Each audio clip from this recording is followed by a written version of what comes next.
munisaidie tumukaribishe Waziri wa Uhuru Kenyatta shupavu Dr. Fred Matiang'i.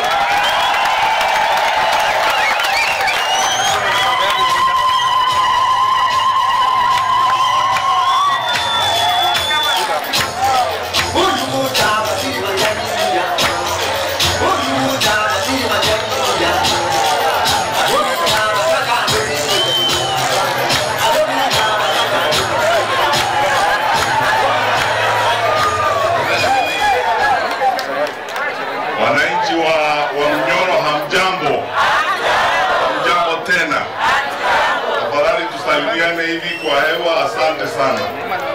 Kwanza kabisa, Your Excellency Deputy President Rigathi Gachagua, Your Excellency Vice President Kalonzo Musyoka, Mama Dorcas, ndugu zangu wengine wote ambao tumeandamana nao kuja hapa, wageni kama mimi ambao tumefika hapa. Kwanza kabisa nataka kuomba msamaha. I want to be very honest with you and first of all start with an apology. Nimekuja nikichelewa sababu nilitoka Kisii. Nilienda Kisii last Friday. Najua the way we are raised, nilienda kuripoti kwamba nimerudi. Nilienda kuripoti nyumbani. Au najua nchi yetu sijui ilifanyika namna gani hivi majuzi, watu wengine wamegeuza porocho sasa ikawa kama ndio Biblia. Ni kudanganya kila siku na kusema mambo ambayo si ya ukweli. Na nilipoenda pale, I was told by those leaders who are here, and I've come with some of them here, and I won't waste time asking all those who came with me to come in front, that I go out and talk to other people. And Senator Onyonka and all of you who are here, you can see I have begun implementing what I was told to do. Nimekuja hapa kuongea na kukaa na wengine. This is what I was told to do. Come and talk to Honorable Kalonzo Musyoka, talk to Honorable Martha Karua, talk to Honorable Deputy President Rigathi Gachagua, talk to Eugene Wamalwa na wao viongozi wote, tutafute njia ya kupeleka nchi yetu mbele. I will be very brief, and please listen to me very carefully. Mimi vile naona, I said last Friday and I want to repeat it here. And because tumekaa kwa muda mrefu, I will not tire you with a long story and a long speech. In my honest opinion, Kwanza, all of us, there are more experienced people here in this tent than me, people who have been in public life much longer than me. And I'm very happy to see all these wonderful people here. Mzee Noah Wekesa na wale wengine, my brother Kipruto Kirwa, people who have participated in managing this country and its politics for a very long time. In every nation's journey of progress and development, a time comes when people must sit and very carefully have a conversation about how they're going to move forward. Na sisi Kenya tumefika hapo. Hata tukikaa vile tumekaa hivi, and for the short time I've been here listening to people, we have very serious challenges in our country right now. The anguish and pain of our people, however you try to segment them, ukizungumza na watu, hata kama ni wazazi wa shule, some of our children are not going to school, some of our institutions are closed like Moi University. You can see the challenges we are dealing with. There are people crying about the health services. We have very serious challenges in our country.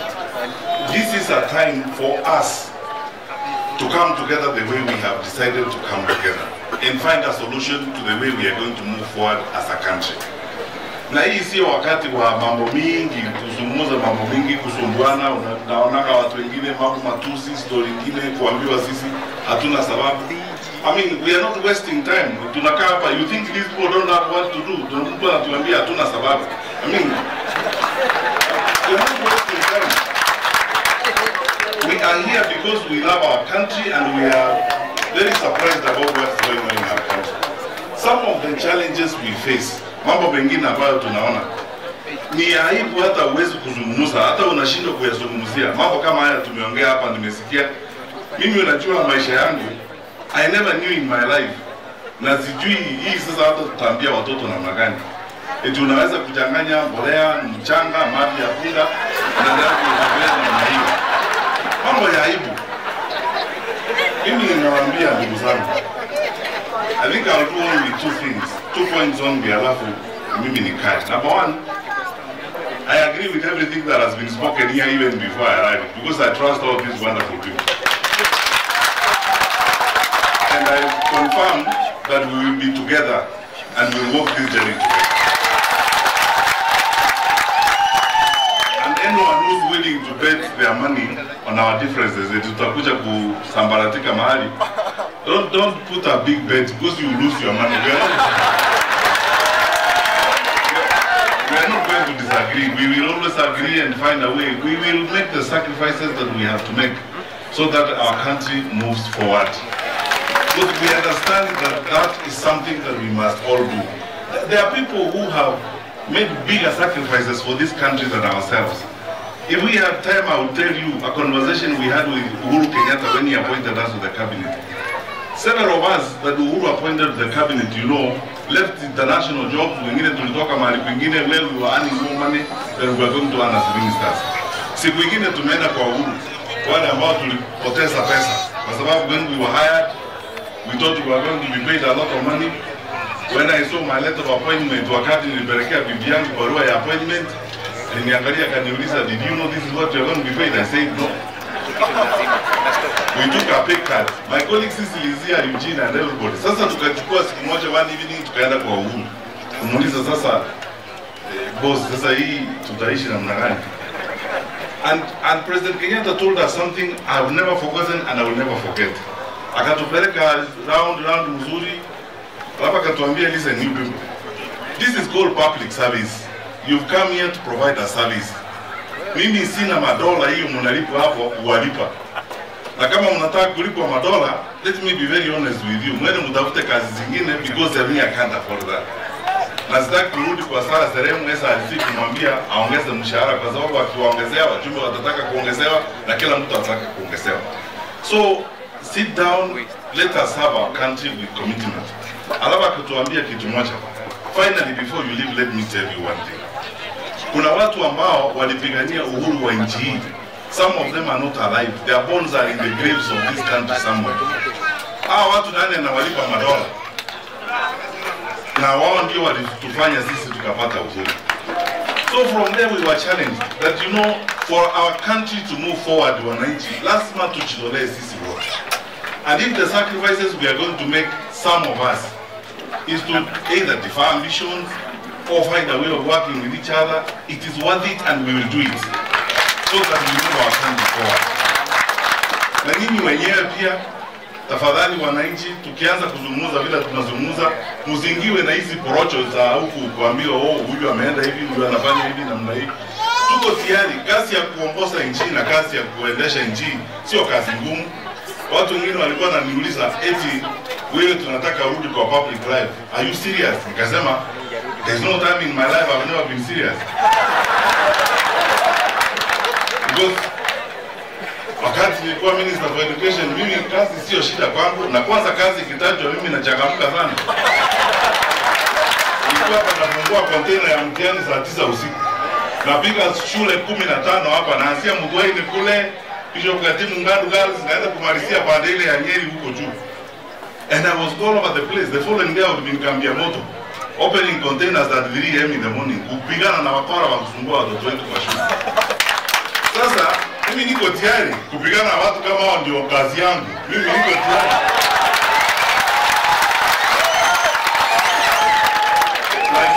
Hiyo kazi, nyinyi wananchi ndio mnatoa hiyo kazi. Nyinyi ndio mko na kadi ya kura, nyinyi ndio mko na kipande, nyinyi ndio mtaamka asubuhi muamue ni nani mnapea hiyo kazi.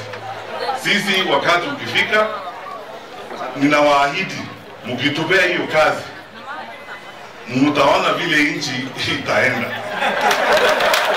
Because we need to clean our country, we need to restore the faith of government so that people can trust the government again. That serikali ikikwambia kitu, kiongozi wa serikali akikwambia kitu, you can go to sleep and trust what they are telling you. Sio eti mnaambiwa hii tunacheza na wananchi vile tunacheza hivi. Ya mwisho, wananchi nataka kuomba hivi. Na mimi namshukuru Deputy President Rigathi Gachagua na Mama Dorcas kwa kutualika. This is very important to me. Wananchi, when there is a problem in a country like we have now, challenges of various kinds, you will be tempted very easily. Kwanza sasa, you know, with the frustrations we have, disappointments, unfulfilled promises, hata viongozi wengine wanaweza kuanza sasa kutukawanya sisi wenyewe. Tuanze kupigana. Hii maneno mnasikia tunaambiwa 841 versus I don't know what. Hiyo yote ni style ya kufanya sisi tuanze kupigana. Tusahau shida zetu badala ya kutumia wakati wetu kutafuta suluhisho kwa haya maneno yote, tuanze sasa kupigana sisi wenyewe. Watu wanapiga nduru hapa Nyeri wako na shida. Kule Nyamira wako na shida. Kule Taita Taveta wako na shida. Kule Kakamega wako na shida. Sasa ukabila unatusaidia nini? Sisi sote tuko na shida. Basi tunatafuta namna ya kutafuta solution so that our country can be managed better. Na tuko tayari kufanya hiyo kazi. Kwa hivyo nawaomba wananchi, msipoteze imani. Don't lose hope in our country. What we are going through is a momentary situation. And let us not be tempted to turn against each other. Mungu atatubariki. We have had some challenges before, but we always rise again. This country is built on resilience. Wakenya ni watu wa kufanya bidii. Wakenya ni watu wanajua vile tunataka kwenda mbele. Don't lose hope. Tukae pamoja, tushikane. Na hawa ndugu zetu hapa na dada, tushikane pamoja. Mungu atatusaidia tutavuka hiyo daraja. Na tukivuka hiyo daraja tutaenda mbele. We will fix our challenges. Hizi zote tutatengeneza. So that we fix our education system properly, so that watu wawe na imani kwa elimu yetu. We fix our systems. Hata kama hii ni mambo ya afya, we will find solutions to our challenges together. So that huu muda kidogo tuko na shida hapa na pale, let us not turn against each other. Hii vile tunaambiwa hii maneno ni kabila hii, ni hawa ndio wanataka kuleta shida, ni kabila hii inataka kuleta shida. Hakuna kabila inataka kuleta shida dunia hii.